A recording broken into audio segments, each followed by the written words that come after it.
Olá, pessoal, boa noite.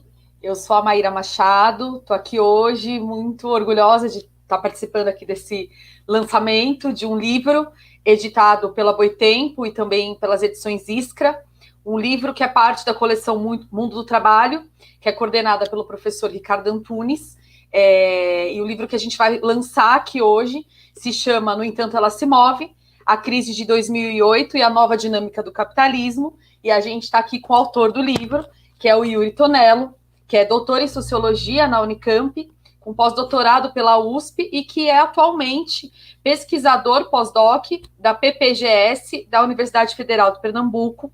E ele também é um dos editores do portal Esquerda Diário e autor do livro A Crise Capitalista e Suas Formas, um livro de 2016. Bem-vindo, Yuri, para fazer o lançamento do livro. A gente vai passar a palavra para ele e depois vamos fazer algumas questões. Todo mundo vai poder participar, colocar as suas dúvidas, enfim, curiosidades sobre o livro. Então é com você, Yuri. Beleza. Maíra, boa noite a todos que estão acompanhando essa live. É um prazer enorme estar aqui com vocês, lançando esse livro.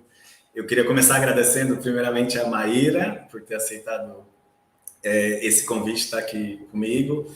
Queria agradecer às editoras Boitempo e Iskra, né, a toda a equipe da Boitempo que colaborou com o livro, a editora Ivana e toda a equipe, a Jéssica que está ajudando agora na equipe técnica, e a toda a equipe da Iskra também, né, o pessoal que ajudou na revisão, diagramação, tudo. Em particular, queria destacar a companheira Natália, porque ela, teve um processo aí de troca de mensagem nossa durante muito tempo e ela, com muita paciência, ajudou em tudo. Então, quero agradecer especialmente. Ao conjunto dos companheiros e companheiras que me ajudaram em toda a etapa, né, para o desenvolvimento desse livro, criticando, ajudando a revisar, ajudando a traduzir, debatendo, né? Foi um livro escrito com uma tese de doutorado, mas que tem esse aspecto bem coletivo, assim, dos debates. Também uma inspiração em intelectuais da fração trotskista, que é a corrente internacional que eu faço parte, que impulsiona o Esquerda Diário, que é um site hoje presente em 14 países, 8 idiomas. Então, esse conjunto de intelectuais foram parte da inspiração, militantes, né? Eu queria agradecer também ao Edson Urbano, que leu as minhas primeiras versões da tese, me ajudou ali naquele momento crítico. A Diana Assunção, que encampou o projeto aí, deu certo de fazer com as duas editoras. Queria agradecer ao professor Ricardo Antunes, que é coordenador dessa coleção, aceitou esse projeto e foi meu orientador aí em 2 iniciações, mestrado e doutorado, uma pessoa muito especial. Por fim, eu queria agradecer a Cristina Santos, que esteve junto comigo aí também nos momentos bem difíceis, ajudando de distintas formas. A gente editou no auge da pandemia, né? Então, um agradecimento carinhoso, muito especial. E ao operário industrial William e à professora Maria Regina, esses dois não preciso nem falar de como especiais, importantes para esse livro sair. Bom, colocado esses agradecimentos, eu queria passar então, vou falar brevemente, né, bem um resumo aqui do livro. Primeiro sobre o objetivo, né? Esse livro, o que trata o livro, né? O livro, ele trata de uma inflexão, de uma grande mudança, né? Eu comecei estudando a crise, então, para entender o desdobramento da crise de 2008, já tinha estudado, teoricamente, a crise econômica, né, a crise do capital, no meu mestrado, mas o que eu fui percebendo ao longo do doutorado é que eu estava estudando mais que a crise, os seus efeitos, né? Então, de certa forma, é um livro sobre a inflexão que 2008 provocou na dinâmica do capitalismo internacional, né? E essa é a minha conclusão.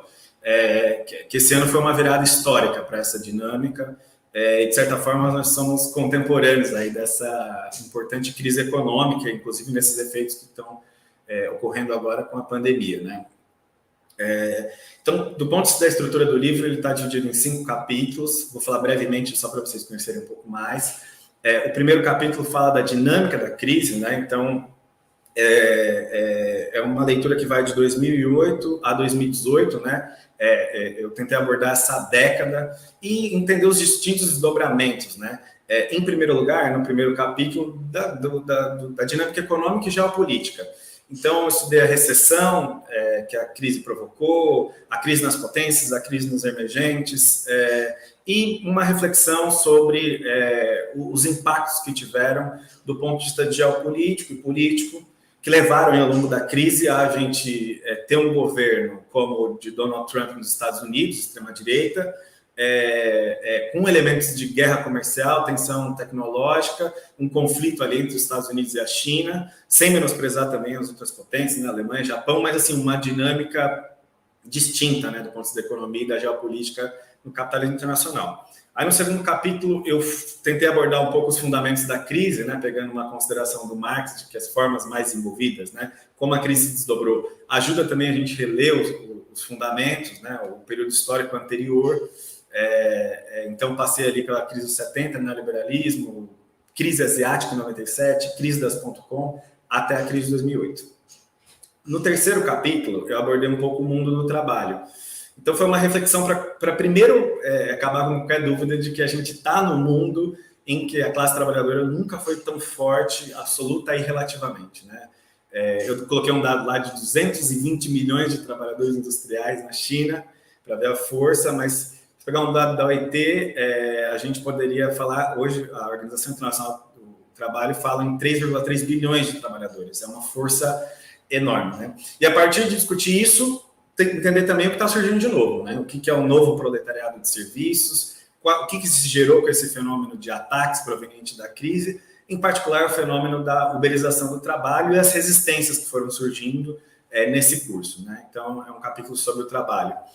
O quarto capítulo, eu tentei tratar um pouco dos conflitos no âmbito mais geral, então, os processos que foram acontecendo, né? A Primavera Árabe, processos internacionais da juventude, Primavera Feminista, Black Lives Matter, enfim, um conjunto de conflitos que chacoalharam, de certa forma, as condições das democracias ocidentais, né, geraram uma crise orgânica, para usar a expressão do Antônio Gramsci, uma crise do extremo centro, e que colocaram em questão vários projetos da esquerda, né, emergência de novos e questionamento de velhos projetos reformistas ou de conciliação de classe, como é o caso do petista aqui no Brasil, mas também novos engendros, né, tanto do ponto de vista do neorreformismo, a esquerda, quanto da extrema-direita, né.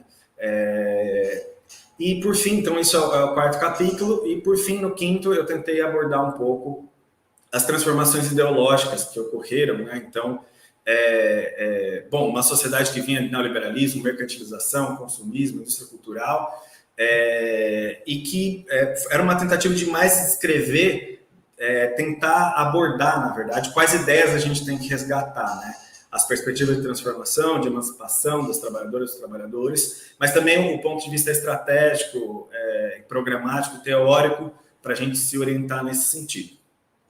Colocado isso, que é a estrutura do livro, eu queria trazer para algumas conclusões para o debate da atualidade, né? Para já dando um pouco esse panorama e o que o livro fala um pouco, né? Sobre o que ele tenta debater. Eu diria que, assim, como parte desse significado da inflexão de 2008, o livro traz uma notícia bem ruim e uma notícia boa para o momento que a gente está vivendo. A notícia ruim é que a gente está vivenciando uma catástrofe, né, pandêmica agora, uma forte crise econômica, uma forte crise social. Isso é bem perceptível, né, em particular aqui no Brasil, com o governo Bolsonaro, mas a gente vê em âmbito internacional, né, um processo de desigualdade econômica e social que vem aumentando, milhões de pessoas passando fome, aqui no Brasil chegou a 20 milhões, miséria, destruição das condições de trabalho, dos direitos, né? Então, uma situação muito difícil, crises imigratórias, devastação ambiental, enfim, uma série de elementos que fazem com que a gente, enfim, perceba, né, essa espécie de decomposição que a gente está vivenciando no sistema, e com a pandemia agora não é só a questão que está colocada do vírus, né? Mas todos esses elementos foram potencializados, então a gente está vivenciando em nível internacional, uma situação muito difícil, né? Também do ponto de vista cultural, espiritual, digamos assim, né? A gente vê hoje um domínio muito forte de uma indústria cultural que impede, massacra, né, os artistas independentes, produções artísticas, novas formas de produção cultural. Então, é um momento muito difícil, né? E acho que o livro dá os fundamentos de por que a gente está nesse momento. Mas eu queria colocar o outro lado, que é que a gente está vencendo uma boa notícia também. que eu acho que é um pouco que eu quis trazer até com o título do livro, que é uma máxima que foi atribuída ao Galileu, né? Que também estava vivenciando um momento muito difícil. E a gente não é o único momento na história em que a história tem que se defrontar com momentos muito difíceis, né? E acho que a ideia do livro também é inspirar a gente para que a gente resista e enfrente esse momento, mais que resistir, que a gente enfrente esse momento, né? Com verdades históricas, com a necessidade da emancipação, com a ciência, em especial no momento em que se fala, bom, até da Terra plana. Uma das ideias, de certa forma, que uma frase marcante do Marx que inspira o livro é a ideia de que a humanidade só se propõe tarefas e pode resolver, né? O Marx, desenvolvendo as contradições das forças produtivas e relações de produção, ele colocava esse ponto de vista. E eu acho que esse é um desafio que o livro busca colocar, assim. Para já encerrando, eu acho que a ideia fundamental é a gente observar que a gente passou por momentos difíceis e teve muitas pessoas para inspirar também, tanto na ciência quanto no ponto de vista político. Eu queria citar um grande exemplo, uma grande ideia, né, que é a do Lenin, no começo do século XX, porque estava vencendo uma guerra mundial, um momento de catástrofe, de barbárie, e o Lenin enxerga que dali poderia surgir, brotar a flor viva da revolução social, da emancipação, né? A ideia de transformar a guerra imperialista, aquela guerra sem sentido, em uma revolução. E o Lenin venceu efetivamente isso poucos anos depois, junto com Trotsky, Rosa Luxemburgo na Alemanha vibrando, uma geração de revolucionários. Eu acho que isso é inspirador para a gente pensar. Desgraçadamente, aquela revolução terminou em um processo de retrocesso stalinista, né, que a gente não reivindica, obviamente, mas eu acho que, então, o desafio que se coloca, e eu tentei trazer elementos para pensar essa década, termino com essa ideia, né, é da gente tirar lições da história, entender o momento que a gente está vivendo, se armar, né, estratégica e programaticamente, construir novos projetos, novos partidos, né, organizar a vanguarda dos trabalhadores, para que a gente possa dar uma resolução para a seguinte questão. Se no mundo, né, utilizando inclusive uma inspiração de uma frase que o Marx e o Engels diziam que o Hegel popularizou, assim, uma espécie de síntese popular do pensamento dele, que é de que os extremos se tocam, né? Se o mundo hoje a gente vê grandes recessões, guerras comerciais, enfrentamentos geopolíticos, né, emergência de governos bonapartistas, ideologias fascistizantes, se reatualiza muita coisa da época imperialista, porque a gente não pode pensar também que se reatualiza processos de revolução social, processos revolucionários em que a gente possa buscar dar uma saída de fundo para os dilemas que a gente está vivenciando. E eu tentei mostrar nesse livro, essa talvez seja a ideia principal do livro, que eu estou bem confiante de que, por mais que a gente esteja vivenciando um momento difícil, essas novas gerações vão acompanhar em nível internacional processos revolucionários e revoluções. Então, acho que é para isso que a gente tem que se preparar, e é sobre isso que o livro tenta falar, comentar um pouco, né? Então é isso, gente. Com uma primeira fala, é isso que eu queria apresentar.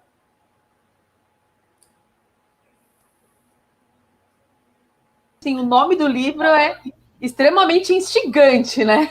Frente a tudo que a gente está vendo aqui no Brasil, inclusive não somente no Brasil, né? Infelizmente, né? Do conservadorismo e tudo mais, a gente se lembrar que, no entanto, ela se move, realmente é algo que é muito instigante e que dá, né, muita energia para a gente poder pensar na transformação do mundo que a humanidade pode fazer, né? E eu fiquei pensando um pouco, né, para perguntar aqui para você, você coloca logo no início do livro, ali, já no prefácio, né, que se trata, né, a discussão do livro se trata, né, de debater um pouco dessa inflexão histórica, né, que aconteceu ali em 2008, que foi justamente a queda do Lehman Brothers, né? E agora, recentemente, a gente tem escutado bastante falar, né, não sobre a China em geral, mas em particular sobre a questão, né, da Evergrande, por exemplo, né? Queria te perguntar se você enxerga que essa inflexão histórica se reatualiza frente a esse momento e ligada a essa discussão na China atual. Eu acho, Mayra, acho que a questão é bem interessante, né? Porque justamente está uma grande discussão agora no ponto da economia sobre essa empresa, né? Porque realmente, eu tento discutir um pouco essa questão no livro, porque a China ela teve uma grande mudança, produto dessa nova relação, né? Essa nova dinâmica do capitalismo internacional, em particular em 2012, né, tem a emergência do do autocrata, o Xi Jinping, e a China vai mudando um pouco sua localização na dinâmica internacional do trabalho, mas é um desafio, né? Esse desafio de se tornar potência se baseou numa imensa precarização do trabalho, exploração, uma série de contradições, né? Um país que não tem nada a ver mais com comunismo, com socialismo, nada disso. Mas nesse desafio que eles estão tendo, né, de se buscar se tornar uma potência, a gente vê contradições que são típicas da financiarização e do capitalismo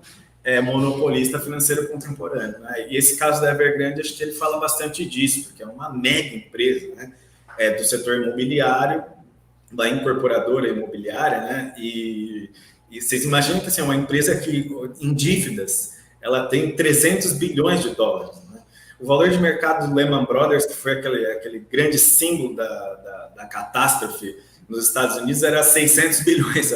A Evergrande deve 300 bilhões e tem mais ou menos, né, isso varia um pouco, mas ao redor de 200 mil trabalhadores na empresa. Então, imagina que uma empresa dessa falir, entrar em colapso, tem um impacto internacional, né? Como teve, muito ao contrário do que dizem assim, economistas, tem a dinâmica financeira e tem a economia real, né? Na verdade, a gente vê uma grande imbricação. Então, eu acho que isso que você coloca, Maíra, acho que é bem interessante mesmo para a gente trazer para a atualidade. Eu acho que estão bem colocadas, né, novas possibilidades de bolha. Aí, no caso, olha que interessante, né, de novo no setor imobiliário, e contradições desse sistema de tentar lidar com... Porque acho que a grande ideia que eu tentei desenvolver no livro, eu acho que isso é muito atual, vendo o quadro que está se desenvolvendo agora, é que depois de 2008 foi uma crise e o capital financeiro internacional não conseguiu encontrar uma resposta como a resposta anterior que eles deram, né? Frente à crise dos 70, eles massacraram a classe trabalhadora, aumentaram as terceirizações, rotatividade, intensificação do trabalho, retiraram direitos, só que isso foi gerando mais contradições, né? E depois de 2008 não se criou um novo padrão de acumulação. Na verdade, você vê muito mais tensões em vários âmbitos. Então, o que está acontecendo agora na China é uma possibilidade que está bastante colocada em âmbito internacional. Então, eu acho que é mais ou menos por aí, né? A gente pensar a nova dinâmica do capitalismo internacional é mais conflituosa e coloca possibilidades maiores de crise, né? Até reatualiza uma frase do Marx, né? Que ele fala no manifesto, ele fala: a burguesia assemelha-se a um feiticeiro que já não pode controlar os poderes infernais que invocou. Eu sinto mais ou menos uma coisa assim quando a gente olha essa nova dinâmica. Uhum. Antes de eu te fazer uma outra pergunta, queria falar para o pessoal que está acompanhando que podem mandar suas questões aí para o Yuri responder sobre o livro. Para quem não conhece o livro ainda, é um convite aí a conhecer, como ele está colocando, né? Está tratando sobre a inflexão histórica, né, da crise capitalista. E eu achei bem interessante, Yuri, de pensar, né? Eu lembro quando começou toda a crise de 2008 e tal, que a gente abria, às vezes, o Estadão, né, os jornais, e o pessoal estava falando: nossa, olha quem voltou, o Marx. E a gente mesmo se espantava, assim, falando: nossa, realmente, né? Tá todo mundo agora, de repente, falando do Marx, né? O que um revolucionário que trataram tanto, né, como se ele tivesse uma teoria morta, né? E, na verdade, o que a gente tem visto é que não, que assim, está extremamente atual toda a discussão do marxismo, né? Inclusive, você colocou aí um pouco, né, de algumas das transformações e tudo do capitalismo, né, que a gente viu recentemente, né? Você cita, né, o movimento feminista, o movimento negro, inclusive no ano passado, né, em meio à pandemia, a gente viu com muita força, né, a questão do Black Lives Matter e tudo. Então, eu queria ver se você comenta um pouco para a gente, assim, qual é esse significado da transformação do capitalismo, né? Tipo, nesse processo. O que mudou, enfim, né? E como estão colocados os movimentos sociais, esse enfrentamento, a crise e tal. Se você pudesse comentar um pouco.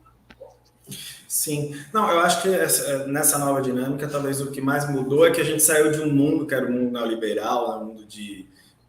a hegemonia norte-americana é baseada nessas grandes organizações internacionais, né, OMS, ONU, OTAN, e o G7, o G20, eram aquelas reuniões. Então, era o mundo da globalização neoliberal, né? Que era um discurso ideológico muito forte e que contra qualquer possibilidade de mudança, né? Parecia que o neoliberalismo era o fim da história.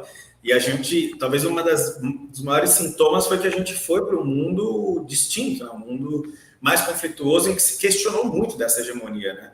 Isso que você falou, né? Eu também me lembro vivamente de ver, em 2008, abrir os jornais e aparecer a ideia de crise do capitalismo, que era uma coisa totalmente nova, né? Então quer dizer que o sistema entrou em crise, né? Está abrindo novas possibilidades, temos que repensar tudo. Então, eu acho que isso talvez seja uma das maiores... Eu comentava, né? Eu acho que do ponto de vista econômico, da nova divisão internacional do trabalho e das relações geopolíticas, a gente vê uma transformação importante, mas também eu acho que das respostas que estão surgindo, né? É um mundo... Bom, depois de 2008 mudou muita coisa, né? Surgiu uma série de movimentos, então, Primavera Árabe, Primavera Feminista... Black Lives Matter, uma série de possibilidades assim que as novas gerações, né, sobre a questão sexual, LGBT, por exemplo, que a gente tem que, olhando o quadro de conjunto, é muito importante ver os dois lados, né, porque às vezes a gente fica só focado ali, principalmente nessa situação sufocante aqui no contexto brasileiro, mas se a gente olha a transformação no capitalismo internacional, a gente vê muitos ataques, mas também muitas possibilidades muita crise da hegemonia burguesa e do capital e possibilidade de transformação, né? Então, acho que esse talvez seja um dos sentidos mais profundos da transformação que a gente está vendo e da ausência, né, de uma grande resposta do capital, de um grande padrão de acumulação. Uhum.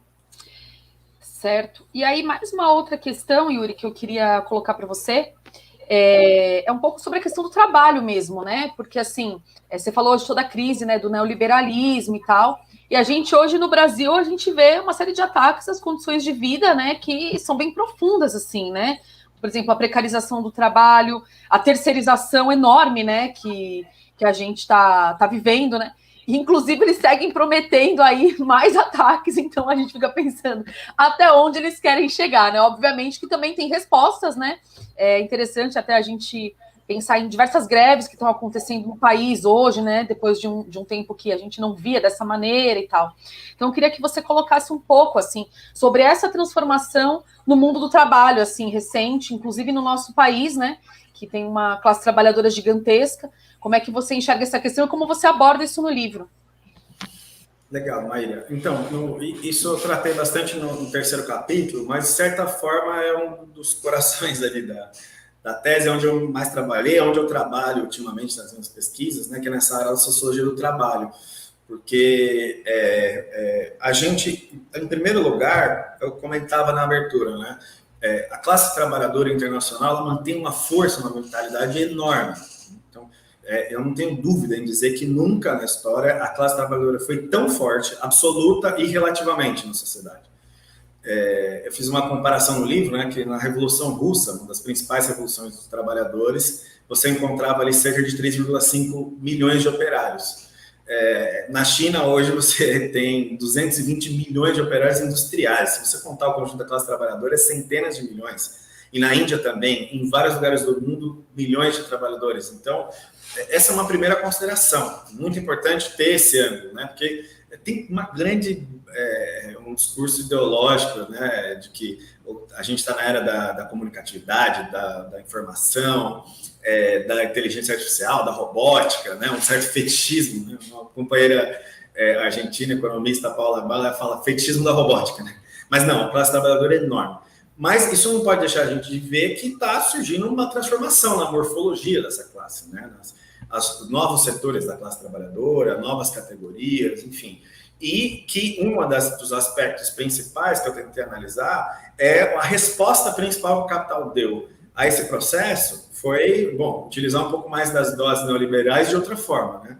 Então, uma espécie de nova reestruturação produtiva que está em curso, que juntou uma série de fenômenos, né? As tecnologias que foram desenvolvidas na indústria de controle do trabalho, na chamada indústria 4.0 na Alemanha, tecnologia, porque agora as máquinas estão ligadas todas à internet, então permite que a máquina veja que trabalhador está na máquina, como está a produtividade dele, etc. E isso fazem muita pressão na classe a partir disso, né? Também estavam surgindo uma ideia de economias de compartilhamento. Dava, assim, o capital sempre sabe usar as estratégias, né? Fazer um discurso de sustentabilidade, mas que, na verdade, foi gerando empresas como a Lyft, como a Uber, e, por fim, as plataformas, né? Então, a junção de alguns desses processos levam a esse fenômeno da uberização do trabalho, que, em última instância, talvez seja a principal característica, né? Uma das principais características dessa nova reestruturação produtiva. Mas eu fiz questão de dizer que é um processo em curso, porque é muito difícil você uberizar o conjunto do trabalho na sociedade, né? Se pensar as indústrias, grandes empresas de logística, você tem que preparar uma classe trabalhadora muito qualificada, às vezes. Não é fácil você colocar tudo numa plataforma e ir chamando ali, né? Mas, por outro lado, a gente tem que ver que se expandiu largamente esse processo.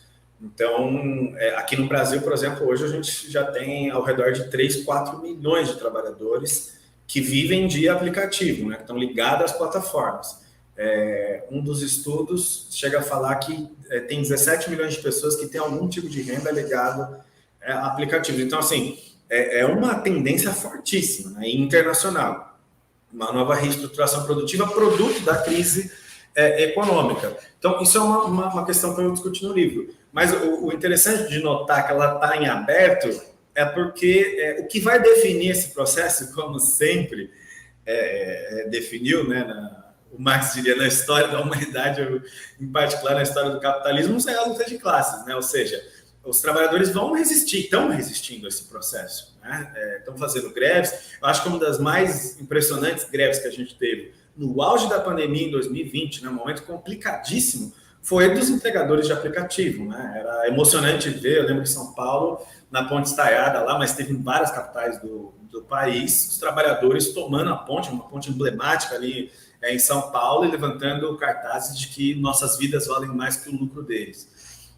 Então, para quem achava que os trabalhadores iam passar décadas acreditando que ele era um empresário, um empreendedor, um autônomo que nem era trabalhador, enfim, não é assim, né? Vão ter processos de resistência. Já estão tendo. Se você observar, surge a ideia de greve internacional, né, que também é espetacular para pensar. A própria paralisação dos entregadores já foi em vários países da América Latina aconteceram.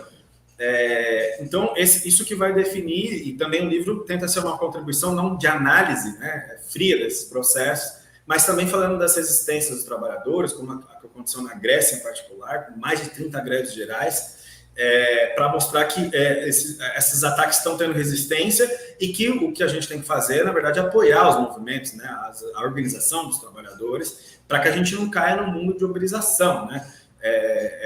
Se a gente só olhar para os entregadores como se não fosse os trabalhadores efetivos, o funcionalismo e outros, olharem para os uberizados como se fosse uma outra questão, a gente vai ter um problema, né? A grande questão para a gente é unificar. Então, unificar os trabalhadores efetivos, terceirizados, uberizados, é uma só classe, né? Uma só luta, e esse é o grande desafio.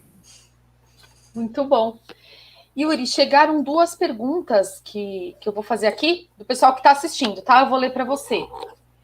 A primeira é da Júlia Silva. Ela fala assim: Yuri, de que forma você acha que a crise capitalista se relaciona com a ascensão do Bolsonaro e sua vitória eleitoral em 2018? Tem outras questões que também devemos considerar? Responde essa, daí eu já coloco a outra. Maravilha. Então, agradecer a Júlia pela pergunta, ótima pergunta. Eu acho que se relaciona completamente, assim, Júlia, em 2 sentidos, né? Um internacional e um nacional. Do ponto de vista internacional, de certa forma, o que o livro tenta discutir é que a emergência da extrema-direita não é um raio no céu sereno, né? Muitas análises trabalhavam assim: nossa, o Trump ganhou as eleições ou o Bolsonaro ganhou, que coisa Não, teve muito trabalho, na verdade, né? Muito investimento do capital nesse sentido. E a gente foi vendo que o Trump era menos outsider do que parecia ali dentro das grandes corporações do imperialismo norte-americano. Isso está relacionado que, de certa forma, as mudanças que foram tendo em nível internacional na economia e na geopolítica fizeram as condições para que emergisse o Trump, né? E não, ao mesmo tempo, o Trump emergindo, ele é um sujeito ativo em aprofundar essas contradições. Então tem uma dialética aí, né? Não ver que uma crise tão profunda como foi a de 2008, com tantas contradições, com novos conflitos, gerou uma tendência do capital agressiva, né? Acho que não por acaso, talvez os países que mais apresentaram o quadro de uberização foi o próprio Estados Unidos, né, onde é uma dos nascentes do processo, a Inglaterra na Europa, que teve a emergência do Boris Johnson, que era outra figura da extrema-direita, e o Brasil com Bolsonaro. Onde estava a extrema-direita foi onde mais foi uma avalanche de ataques. Que os liberais, né, tipo Joe Biden e outros sempre apoiaram tudo. Né? Não houve oposição a nenhum ataque, nenhuma reforma nisso, eles estão bem unificados. Mas é uma tendência mais agressiva, né, essa da extrema-direita. E do ponto de vista do Brasil, então, assim, primeiro é ver que o Bolsonaro não também, a gente tem que olhar que ele é parte de uma tendência internacional, né, que tem a ver com questões do capitalismo internacional. Mas, por outro lado, foram se dando condições favoráveis para a emergência do Bolsonaro.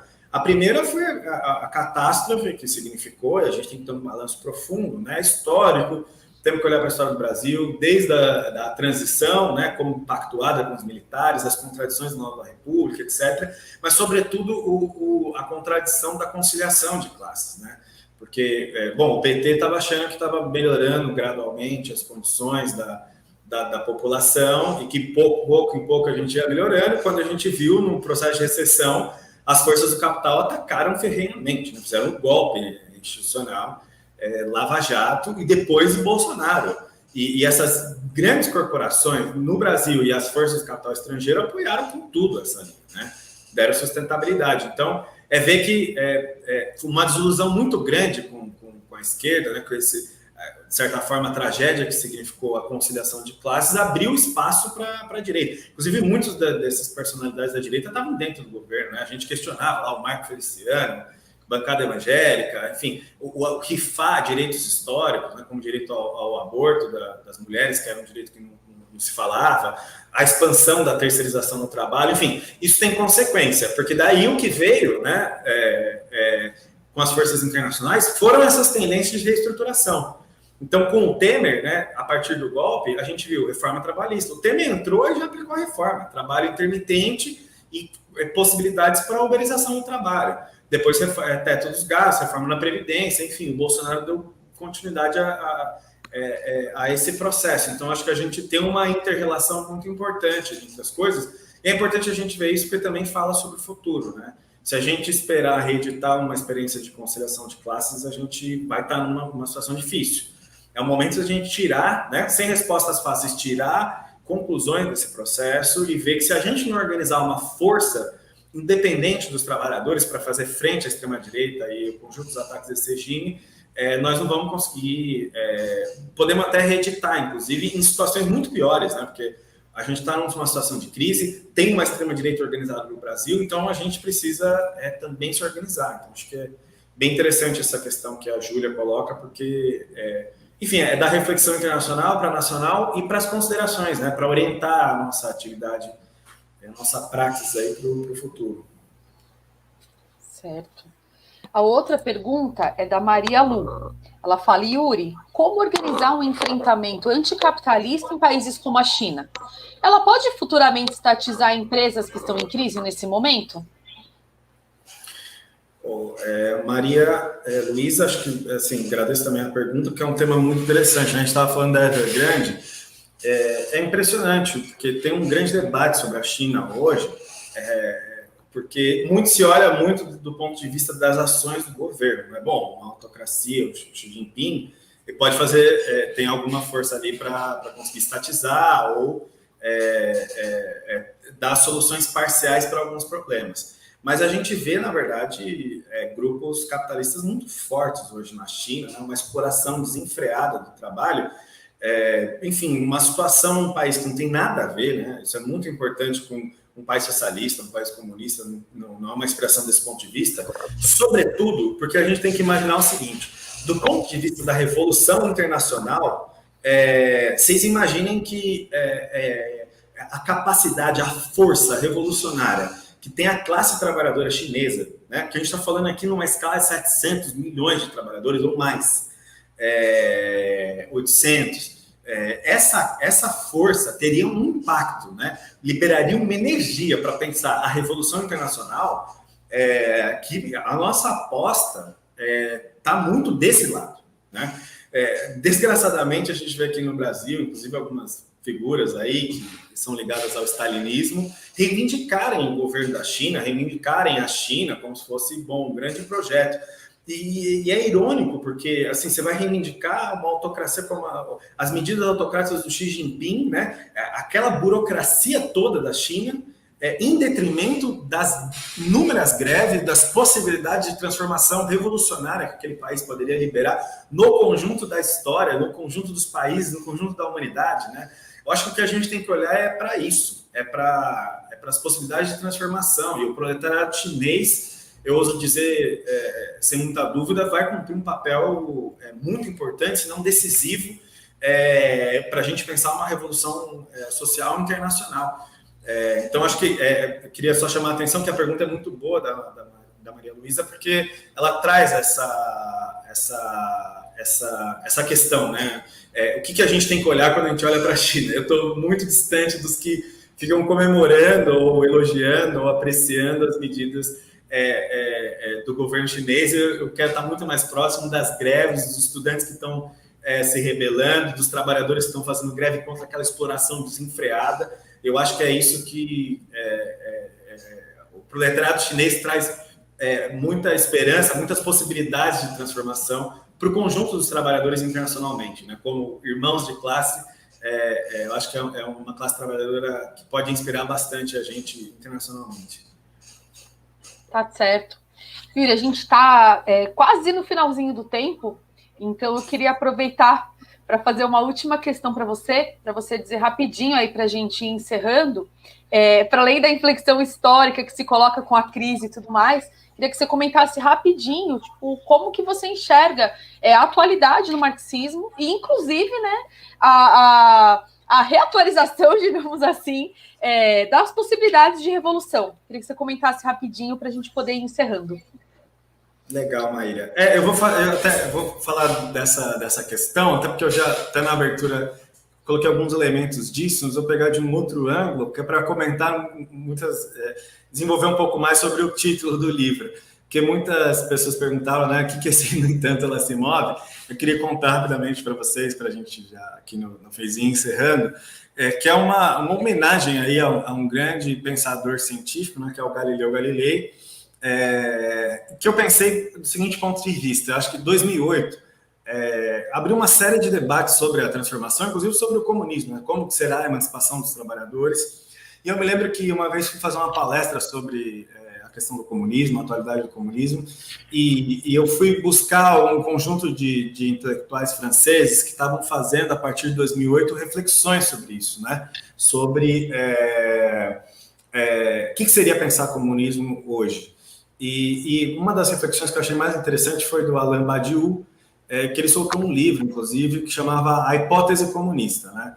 Então ele desenvolveu uma reflexão muito interessante, pensando assim, né, que o conjunto das batalhas que a gente está fazendo, se um historiador do futuro, de 100, 200 anos, olhasse e tivesse numa sociedade emancipada, ia falar, bom, essas batalhas são parte de resolver o problema, né, da hipótese comunista. Então, era uma ideia forte, uma ideia interessante, mas que, depois pensando, eu fiquei com uma certa angústia, porque talvez até pela tradição francesa, o peso do estruturalismo, eu não sei, essa ideia do comunismo como uma hipótese, eu acho que ela não encaixava tanto com o pensamento do próprio Marx, né, do Marx, do Engels, dos clássicos do marxismo. E a ideia que ficava muito na minha cabeça era a ideia, como o Marx fala, né, o comunismo é um movimento real. é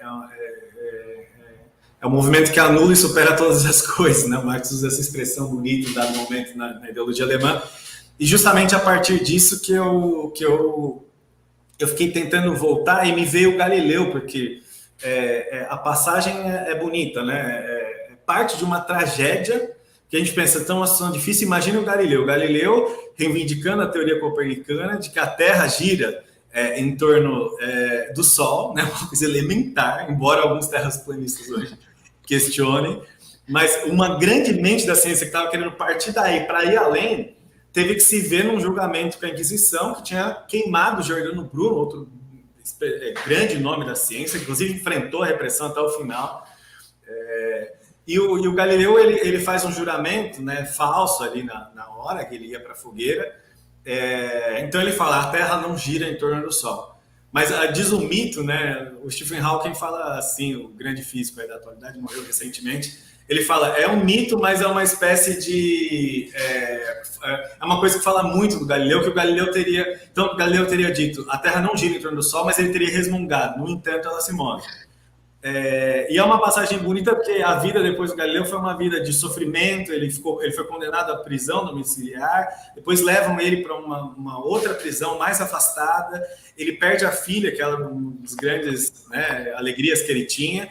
E nesse contexto dessa desgraça toda, ele escreve As Duas Novas, que, enfim, é um livro, o Einstein, depois de um tempo, chama a pedra angular da ciência moderna, elogiado por todos os cientistas, uma das grandes obras da trajetória científica histórica.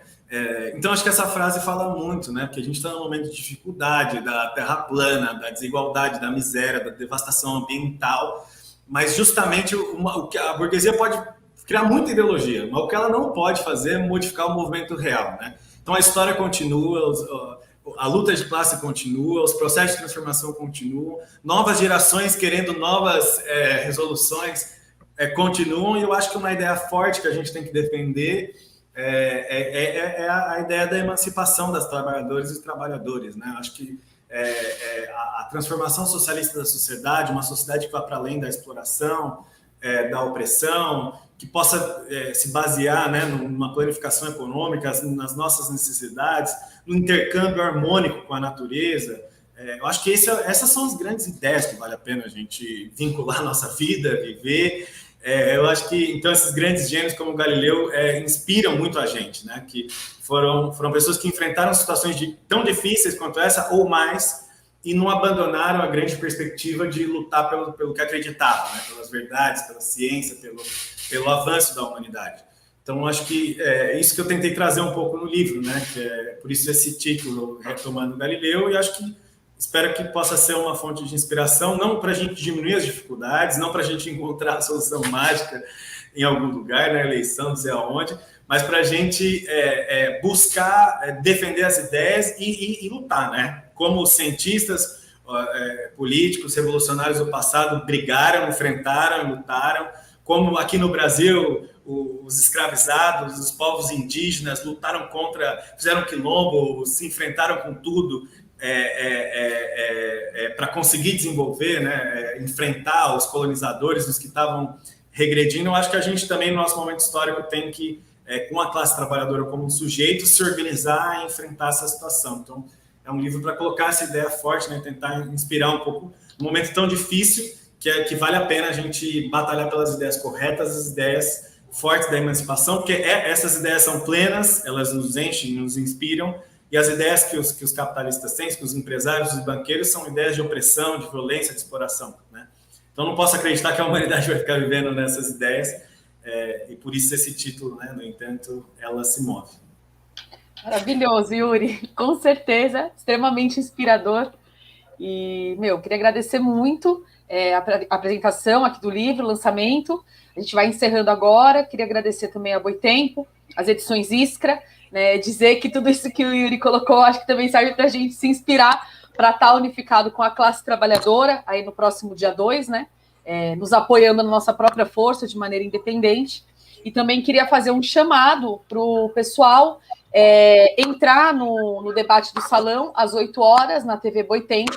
enfim, e agradecer todo mundo que esteve aí com a gente e chamar vocês para conhecerem o livro do Yuri, No Entanto Ela Se Move, um livro extremamente inspirador e totalmente atual. Valeu, Yuri. Valeu, gente. Valeu, Maíra. Obrigado a todo mundo aí, equipe técnica. Um abração para todos.